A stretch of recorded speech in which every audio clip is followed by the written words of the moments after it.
Hey guys, it's Emil from Mind for Movement Coaching, and in today's video I want to do a presentation on what I call the half kneeling windmill.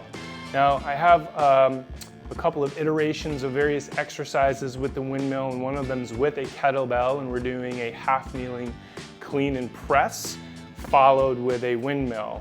What I wanted to do today was break that down a little bit and go over some items that you can use to help you develop the ability to do a windmill and do the windmill well.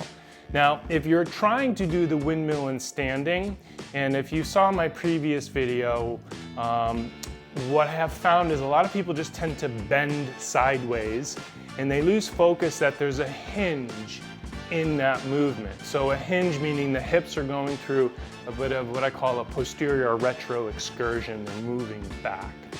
So breaking it down, let's come down closer to the floor and we might have a little bit more success patterning this movement. Again, as I stated in the previous video, I have tight hamstrings and tight adductors, so I'm limited in how far, how much to an extent I can move, but I focus on the quality of the movement so that over time I can develop a greater range of motion within a safe and functional pattern of movement, or a good pattern of movement. Okay, so here we go. What we want to do is we're going to make use of this band and we're going to practice doing our windmill. And we're going to make use of a yoga block as well. We're going to reference the yoga block as some training wheels. So in this case, normally when we use training wheels, they're low to the ground, right? Well, the yoga block is going to be opposite. We're going to have the yoga block up. And so this is just going to help us establish where we want to be within our range of motion. So to set up half kneeling, I'm at a bit of an angle here, so I'm going to face the camera. To set up half kneeling, you want to start in tall kneeling so that you have good alignment. So my hips and thighs, they're slightly outside the width, they're aligned with my hip bone, maybe a bit with my shoulders, and take the liberty to adjust for what works for you, okay? And then you're gonna put one foot out in front.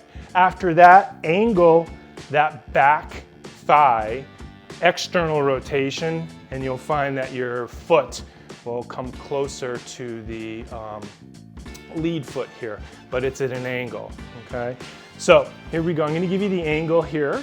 I place the yoga block, I try to match the angle of the yoga block, the placement of the yoga block with the angle of my shin bone on that externally rotated thigh, and you'll see why as we progress. All right, so to get started, you wanna have the band situated behind you,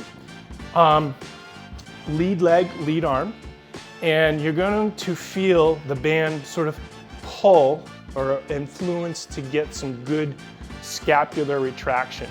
And now from here, I'm going to go through some rotation and send my hip back.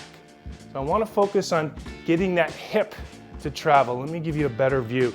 I want my hip to move off to the side as I plant my hand to the ground. And then the band is helping me find good scapular retraction, which influences good postural alignment through the vertebral column. Now, if I take the yoga block, if I need some training wheels, I might place the yoga block right like so, and I get a couple of reps in. And again, I'm emphasizing that hinge at the hip.